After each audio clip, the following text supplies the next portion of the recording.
है संसार, और अनासक्ति का मतलब होता है मुक्ति। आसक्ति धन से हो सकती है, पुत्र से हो सकती है, पत्नी से हो सकती है, भाई से हो सकती है, बेटे बेटियों से हो सकती है, धन से हो सकती है, गोल्ड से हो सकती है, कोई इच्छित चीज से हो सकती है। शास्त्र ये बोल रहा है, आसक्ति का त्याग करो, आसक्ति बंद करो। और जो व्यक्ति आसक्ति से मुक्त हो गया, मोह को छोड़ने की प्रक्रिया जिसने चालू कर दी, वो व्यक्ति धन्य बन गया। वो व्यक्ति धर्म के प्रति आगे बढ़ने के लिए परफेक्ट हो गया। आप लोगों ने आसक्ति छोड़ने का प्रयास किया कि नहीं किया? मोह को त्याग करने का प्रयास किया कि नहीं किया? कोशिश करी कि नहीं करी? सारे लोग आज दिन तक मेरे पास आए, गुरुदेव पत्नी से अनबन है, थोड़ा मेल कराने का प्रयास करो, गुरुदेव आशीर्वाद दो, मेल हो जाए। लोग आए, बोले गुरुदेव पति मेरा ध्यान नहीं रखता है, कहीं और भटकता है, गुरुदेव थोड़ा प्रयास करो, मेरी ओर आकर्षित हो जाए, ऐसा आशीर्वाद दो। जैन साधु मोह बढ़ाने का आशीर्वाद नहीं देता है, वो मोह घटाने की बात करता है। मोह जहां पर है वहां संसार है, जहां मोह को छोड़ने की प्रक्रिया है वहां मोक्ष की ओर आगे बढ़ने की प्रक्रिया है। उत्तराध्ययन नाम के आगम के अंदर बहुत प्यारी सी बात करी है, अभूतपूर्व बात करी है, अद्भुत बात करी है। बात यह करी है, धर्म को करने का साहस कौन कर सकता है, धर्म को करने की योग्यता किसकी है, धर्म को करने की पात्रता किसकी है? बोलो किसकी है? दीक्षा, संयम, सामायिक, ये सब प्रक्रिया संयम में आगे बढ़ने की है, धर्म में आगे बढ़ने की है। लेकिन उत्तराध्ययन सूत्र के अंदर श्रमण भगवान महावीर स्वामी का बहुत प्यारी सी बात है, बड़ी महत्वपूर्ण घटनाक्रम है। वो बोल रहे हैं परमात्मा, हे आत्मन तू आसक्ति का त्याग कर। खाने में भी आसक्ति हो सकती है, पीने में भी आसक्ति हो सकती है, पानी तो यही चाहिए, रोटी तो ऐसी चाहिए, दाल ऐसी चाहिए, मैं भिंडी की सब्जी नहीं खाता, मुझे करेले पसंद नहीं, मैं ऐसे लोगों को जानता हूं जो पापड़ आते ना, पापड़ सिके हुए, उन पापड़ के अंदर जो लाल लाल हिस्सा होता है, ज्यादा जला हुआ हिस्सा होता है, वही खाते हैं। बोले एक काम करो, ये सफेद हिस्सा तुम खा लो, ये जो पीला पीला है ना, पीला पीला मैं खाऊंगा। ये आसक्ति है। 10 शिष्य हैं, उसमें से उस शिष्य को पूछो, वो शिष्य जो करेगा वही होगा। उस शिष्य ने बोल दिया ना, पत्थर की लकीर, बात खत्म, मेरे को पूछने की जरूरत नहीं। ये भी आसक्ति हो सकती है। शास्त्र ये बोल रहा है कि आसक्ति का त्याग करो, मोह का त्याग करो। और जो व्यक्ति आसक्ति का त्याग करता है वो धर्म में आगे बढ़ने की प्रक्रिया करता है। वही व्यक्ति धर्म की प्रक्रियाओं में आगे बढ़ने का साहस करता है। धर्म का मतलब होता है समर्पण, शिष्य का मतलब होता है समर्पण। आप कभी शिष्य बने या नहीं बने, गुरु बनते हो या शिष्य बनते हो? हाँ जी, गुरु बनने की इच्छा होती है या शिष्य बनने की इच्छा होती है?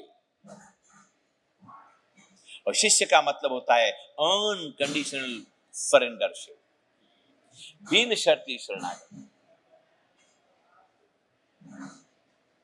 कोई शर्त नहीं, किसी भी प्रकार की कोई कंडीशन नहीं, कुछ लोग दीक्षा लेने के लिए आते हैं, कंडीशन रखते हैं, गुरुदेव ऐसा होगा तो आपके पास दीक्षा लूंगा। और जहां कंडीशन हुई वहां शिष्यत्व तो हो नहीं सकता, जहां शर्त हुई वहां समर्पण हो नहीं सकता। ऐसा समर्पण का भाव श्रमण भगवान महावीर स्वामी बोल रहे हैं, समर्पित बन, न्योछावर हो जा, खत्म हो जाना, नष्ट हो जाना, मिल जाना, घुल जाना। जैन शास्त्र उसको बोलते हैं विलीनीकरण कर दो, अपने स्वयं का विलीनीकरण कर दो, अपने स्वयं के अस्तित्व को खत्म कर दो। पानी का एक बूंद होता है, लेकिन जब एक बूंद होता है उसका अस्तित्व कितने टाइम का? पानी के एक बूंद का अस्तित्व कितने टाइम का? हाजी, एक पानी का बूंद है, कितने टाइम टिकेगा वो? घंटा, 2 घंटा, 3 घंटा, 4 घंटा, 5 घंटा, उड़ जाएगा, नष्ट हो जाएगा, जल जाएगा, भाप बनकर के समाप्त हो जाएगा, हवा के अंदर विलीन हो जाएगा। लेकिन वही पानी का बूंद समंदर के अंदर विलीन हो गया, उस बूंद ने समंदर के अंदर अपने अस्तित्व को मिला दिया। बोलिए अब क्या होगा? अरे बोलो तो सही, अब क्या होगा? क्या होगा? वो अमर हो जाएगा, वो अमर हो जाएगा। अब दुनिया की कोई शक्ति उसको खत्म नहीं कर सकती। शास्त्र ये बोल रहा है कि शिष्य वो बूंद की भांति है और गुरु, अरे बोलो गुरु, समंदर की तरह है। शिष्य रूपी बूंद का गुरु रूपी समुद्र के अंदर विलीनीकरण हो जाता है तो वो अमर हो जाता है, वो शाश्वत हो जाता है। पुण्यशालियों, गुरु बनना है या शिष्य बनना है? अरे बोलो क्या बनना है? लेकिन गुरु कब बनोगे? जब पहले शिष्य बनोगे तब गुरु बनोगे। जो व्यक्ति शिष्य नहीं बन सकता वो जिंदगी में कभी भी गुरु नहीं बन सकता। पहले ए आएगा, फिर बी आएगा, पहले एक आएगा, फिर 2 आएगा, फिर 3 आएगा।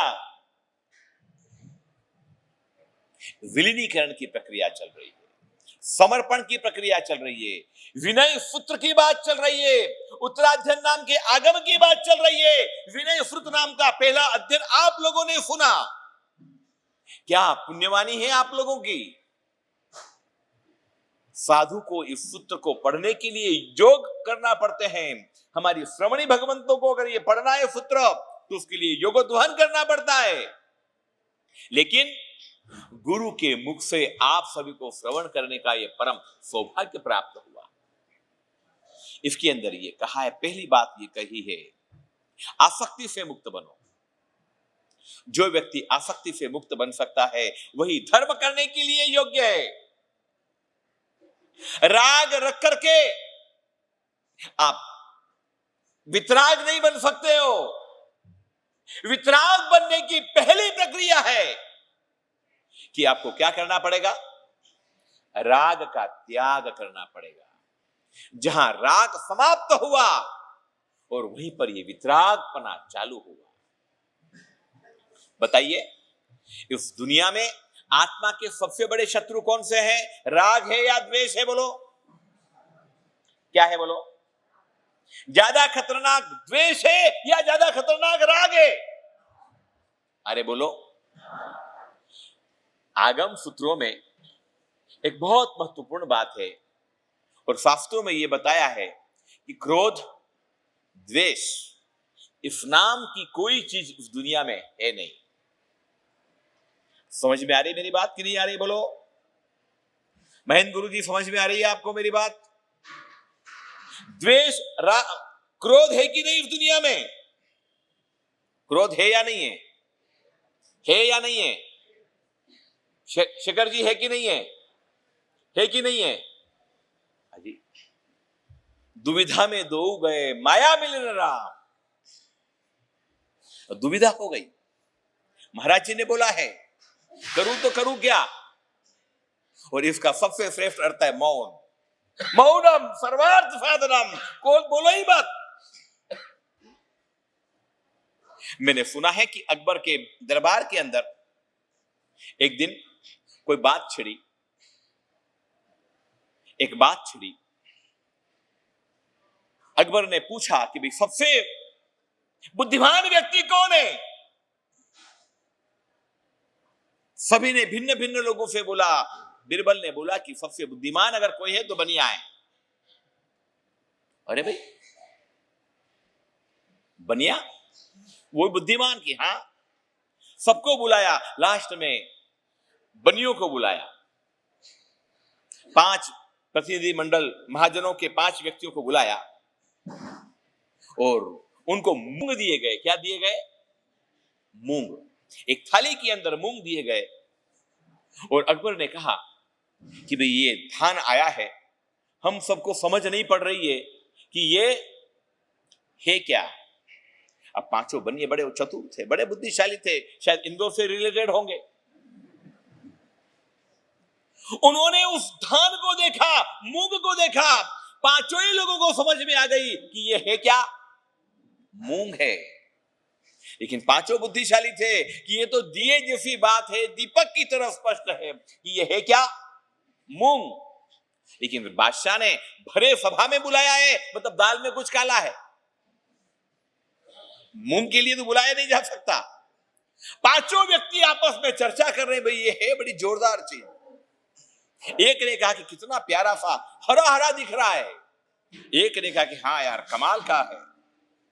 तीसरे ने कहा कि अद्भुत अद्भुत धान है महाराज। आधे घंटे तक नाटक करते रहे, किसी ने बोला नहीं। अकबर ने फर्क उठ लिया, है क्या? चौथे ने कहा कि साहब मरी जैसा लग रहा है, मरी काला मिर्ची है, उस टाइप का कुछ है। एक ने कहा कि मोठ टाइप भी हो सकता है। लेकिन किसी ने मूंग नहीं बोला। आखिर के झल्ला करके बादशाह ने बोला, भैया ये मूंग तो नहीं है। अरे महाराज कमाल कमाल, महाराज जय हो आपकी, शायद ये मूंगी दिख रहा है। लास्ट तक उन्होंने अपने मुंह से नहीं बोला। इसीलिए गुजराती में कहावत है, मगनू नाम मरी ना पाड़े एनु नाम वाणियो।